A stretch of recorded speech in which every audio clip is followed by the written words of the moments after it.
Next one is next speaker is Dr. Davila from Mount Sinai in New York. He's going to talk about durable pulmonary vein isolation. Can the mission ever be accomplished? Thank you very much. I'm actually Brazilian. I happen to work in New York, so I'm sorry for my accent at the end of the day, but you guys have to stay there. You have no option. And so what I'm going to try to talk to you is about this discussion about pulmonary vein isolation. So first of all, why should we think about durable pulmonary vein isolation? To make it short, I think that if the veins play a role in this AFib business, there is no reason for you not to aim, not to shoot for durable PVI. Because a procedure with an endpoint as pulmonary durable PVI should at least have the same kind of outcome of a procedure when you compare that to a procedure without durable PVI.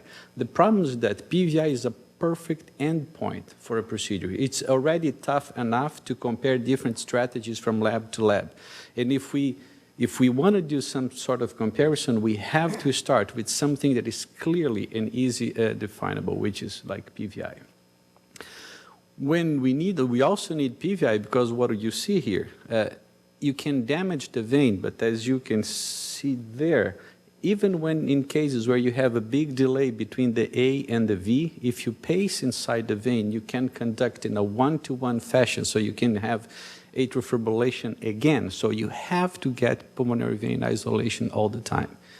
How well can we as a community do this? And that's exactly what the problem is. As you look at this table here, you see that when we take into account the number of pulmonary veins reconnected during the restudy, during the second or third procedure after initial PVI, you can see that the number of veins that is actually disconnected, it's very disappointing.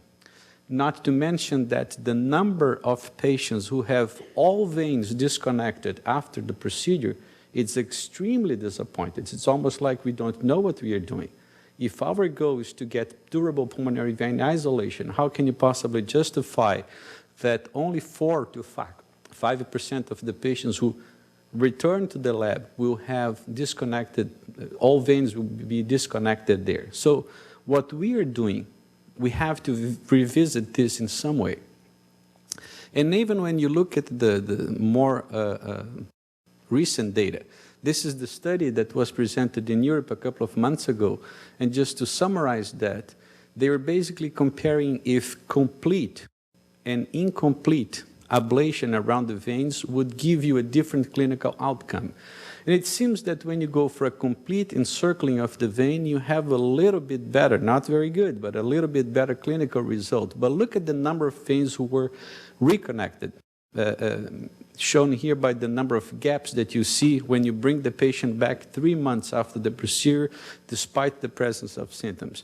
It's extremely disappointing again. Basically, all the veins were reconnected. 70% of the veins were reconnected when you do complete encircling, and 90% of those was reconnected when the encircling was not complete.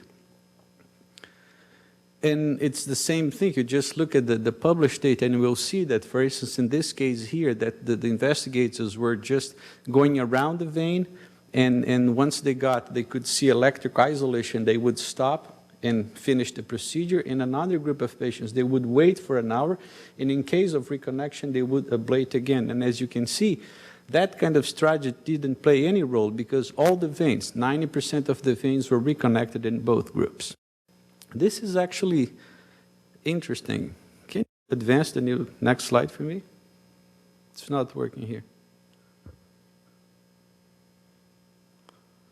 Can you advance the slide? So, but again, as you read these numbers, you will see that typically the number of reconnected veins, it's way too much. And that was not different for us. But because we could not accept this kind of results, we decided to think about different strategies to, you can advance this manually if you want. We had to think about the different strategies to see if we could improve the results. Because the first thing that you have to think about is, Is radio frequency such a bad energy sources that's why we never get durable PVI? We got to blame somebody, right? You're going to blame something. Is this because RF it's not the good way to go? I don't think so. If you actually look at the kind of lesions that you can produce with radio frequency, you got to go forward, right? Got stuck to this one again. Just advance it manually. Oh, it doesn't go? Okay, great. Well, let me just skip a bunch of slides then. And what you have to keep in mind is that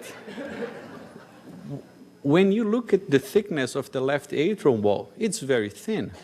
And typically, if you have a stable catheter in a stable position, you should be able to easily create a transmural lesion in that specific left atrial wall. So if that's the case, why this thing is not durable? Why we always see this huge amount of reconnection in most of the patients who come for an AFib ablation? There are basically two reasons for you to do that. One is if your lesion is not transmural, and the second one is if your lesion is not continuous. No. And I think that okay, I knew I shouldn't have. Why don't you go minimize and just skip this one? But what I was trying to say is that in my mind, initially I always thought that transmurality would be the main reason for us to be so inefficient. But as you think about it, that can't be the reason. Because for the most part, this is not working. Do you want me to stop the presentation and go to the next speaker? Because no, it's just not working here.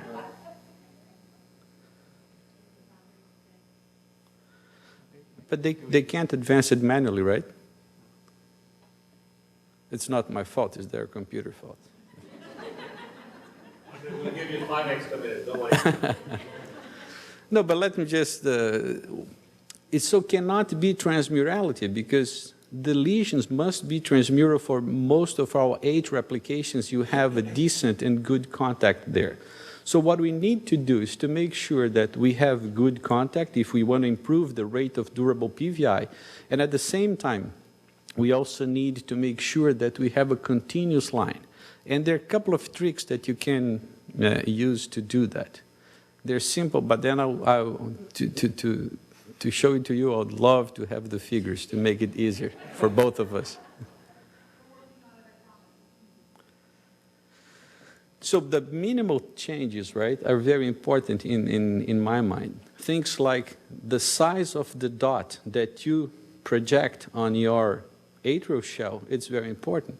Just by using a 4, and now we're using a 2 millimeter dot, it did change our results in terms of continuity. Because what you need to make sure you have a continuous line is to have a lot of overlap between all those lesions. By simply doubling the size of the dot, you lose a lot of this continuity, which again has to be the main reason for you to have such a high pulmonary vein disconnection. So this is it looks simple, but seems to be very important too. So as I was saying before, just keep in mind that basically when we take patients back to the lab, at least this was the case in the past, and 80% of the veins, it seems fair to assume, would be reconnected. It's hard to understand. Why is that? If radiofrequency seems to be a safe and very good energy source. So the problem has to be because the lesion is not transmural or is not continuous there, or a combination of both. You see, this is a mathematical model, but it summarizes what we actually see, what we believe we are doing in the heart. And as you can see, within few seconds, if you have good contact, and that's exactly why contact force is so important, you should be able to easily create a transmural lesion in the left atrium. So within 15, 20 seconds, your lesion depth should be around 5 millimeters.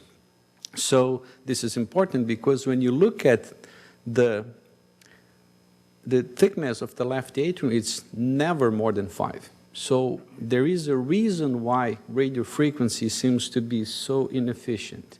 One of the problems that we have, and that's why in the EP lab we say that AFib ablation is a race against edema, is because when you deliver a bad lesion, characterized here by poor contact, when you do that, what you're going to do is simply to create edema in that specific region. And when you do that, what's going to happen, this is data coming from Dr. Callan's laboratory, the edema will basically double the size of the left atrium wall, making it extremely hard for you to successfully ablate that same spot if you don't finish the lesion there.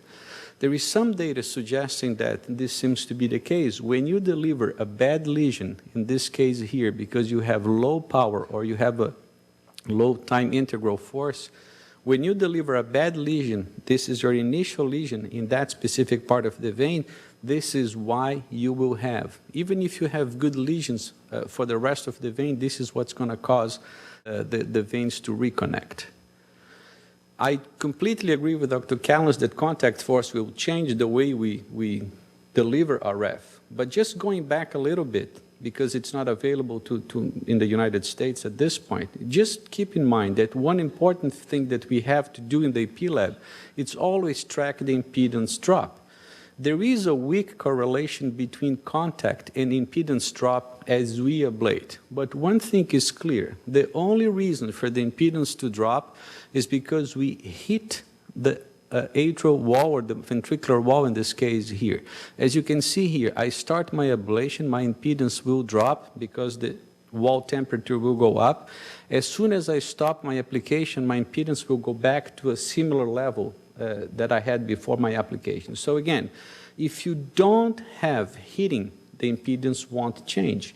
In other words, you cannot cause any lesion if your impedance doesn't drop. It's a very simple thing that you can do in the EP lab. If you deliver an RF lesion and this is the kind of impedance that you see, it means that you're not causing any kind of lesion whatsoever. And this is a very simple thing that you can do. It's not simply what you do with every single lesion, but the way you deliver them. This is, in our mind, this is the right way to do so. You have to do a continuous line with a significant overlap between the lesions here. Because if you do it this way, if you just jump from one side to another, even if you deliver a good lesion there, what's going to happen, as you can see here, and this is what we call the jump index, what you're going to see if you have a high jump index, you are more likely to have reconnections. Because again, it has to be continuous. If transmurality is not a problem, and you create edema even with a good lesion, if the lesions are not side by side, they're not continuous, you will increase the chances of having a reconnection right there. And that's why I was telling you about the size of the dot, which sounds silly.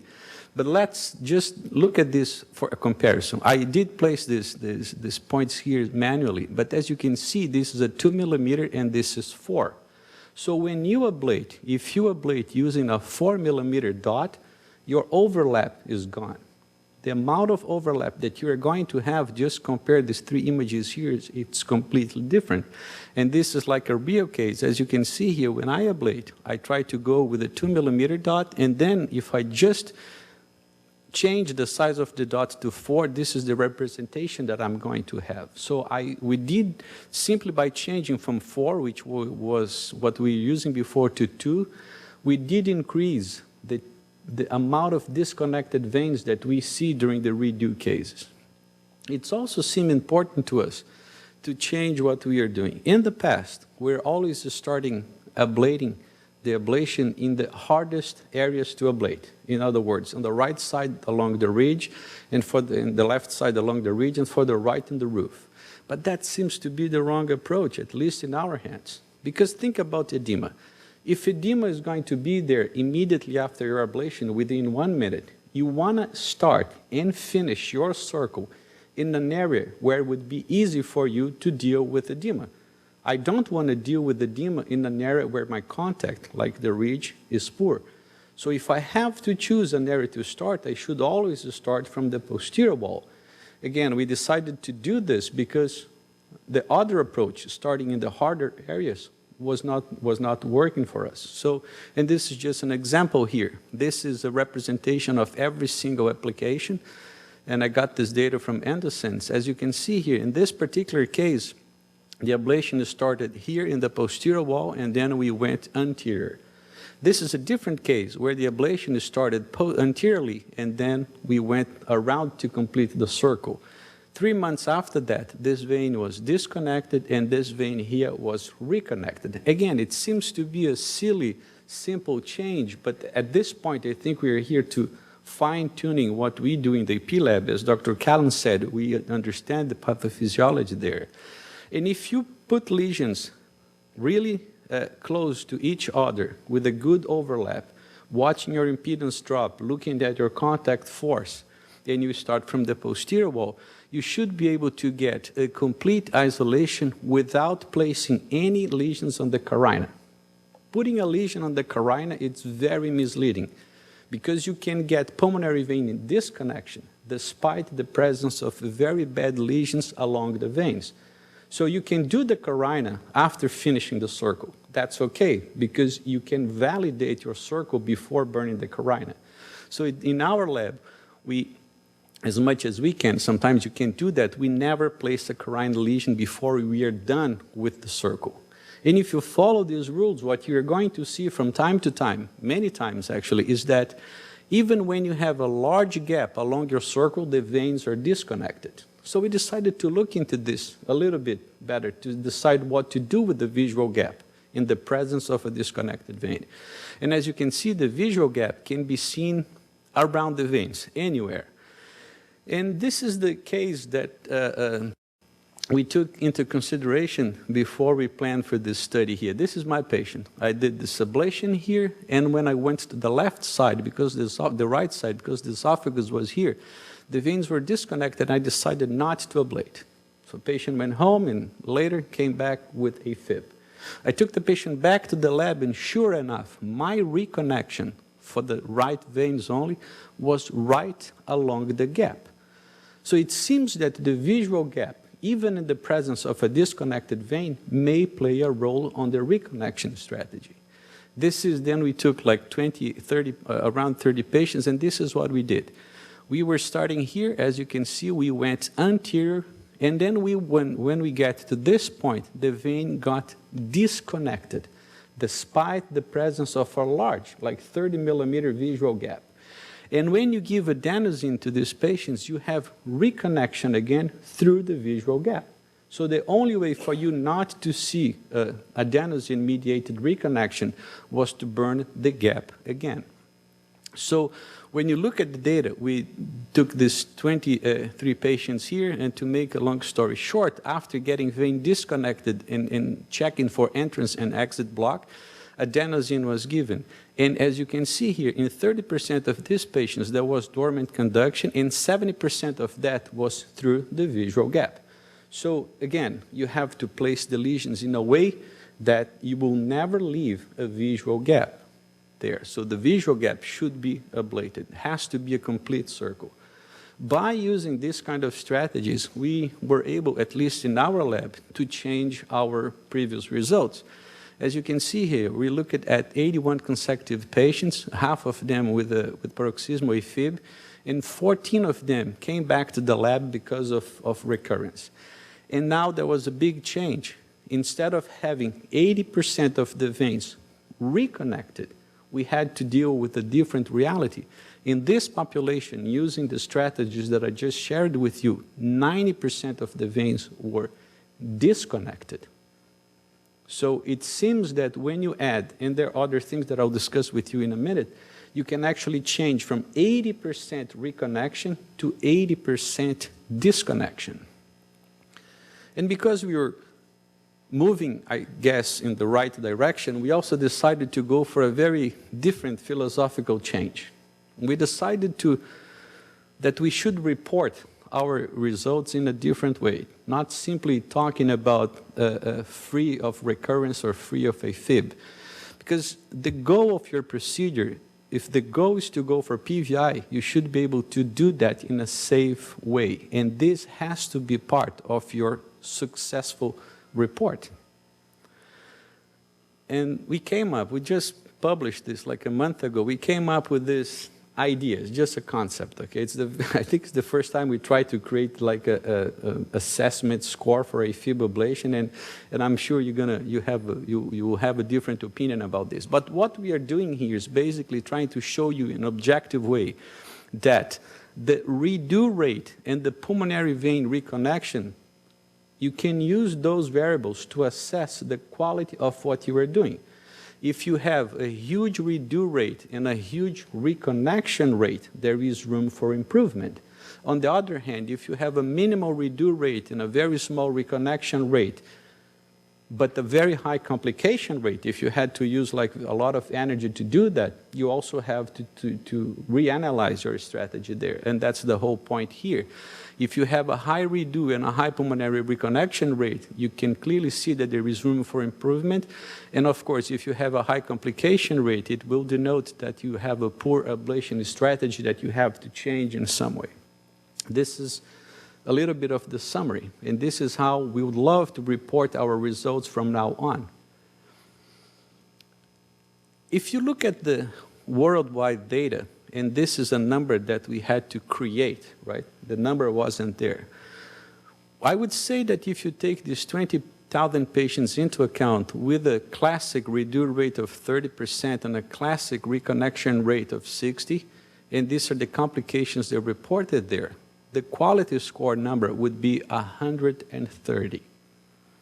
If we look at our own data, specifically if you look at our radio frequency data, our score is twice as much. Why is that?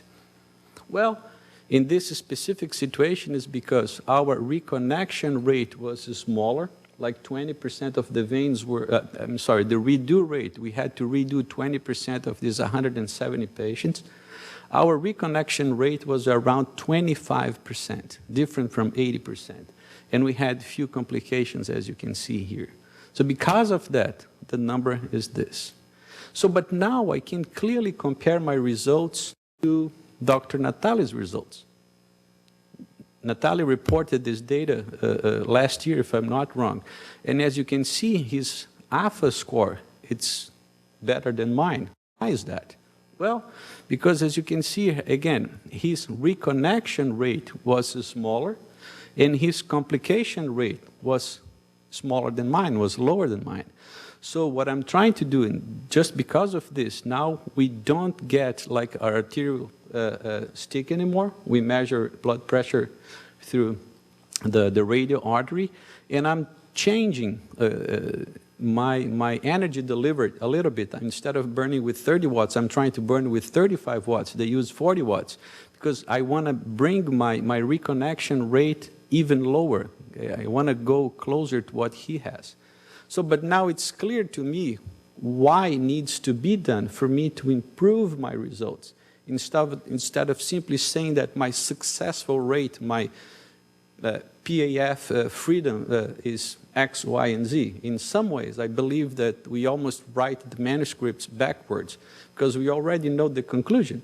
It's 70% freedom from AFib, and that cannot be right. And it's not right because the technique that we use in the lab, it's completely different. And I want to learn from others what they do better so I can move in that specific direction. So to answer your question, if this is possible, if dural PVI is possible, I believe so. But for you to do that, there are lots of changes that you have to promote. At least in our lab, that's what we had to do. We had to incorporate, as Dr. Callens was saying, general anesthesia, ice and jet, their suggestion. In our hands, our ablation strategy works better with the flexible sheaths. It's also important for you to deliver the best possible lesion in the beginning of your ablation strategy. That's why contact force, it's so important.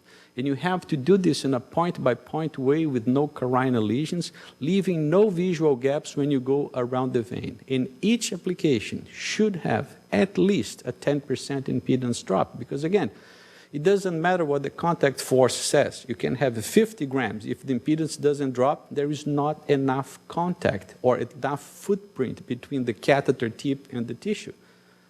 So you can just show a high force by putting a pin and changing the shape of the catheter. There is not enough surface contact. So the contact force, it's one thing that you can do to improve your lesion set, but impedance has to come down. Also, once the lesions are delivered, I deleted the slides for obvious reasons, so you have to proper test your lesion set. And we always do that with patient capture, adenosine, and high doses of isoprel. And I think this is important because once, this is almost like a fluorotime. Once you decide to put the fluorotime in your report and use that as a quality control, the fluorotime drops immediately in your lab. So if you decide to report your pulmonary vein reconnection rate as part of your report as the quality control in your lab, I guarantee that there will be a competition inside the lab, and everybody now will pay attention to the reconnection rate and use that as a way for you to say that the ablation strategy that you're using is more appropriate than what you're doing in the past. 45 seconds. Thank you very much, and I'm sorry for the slides. Thank you.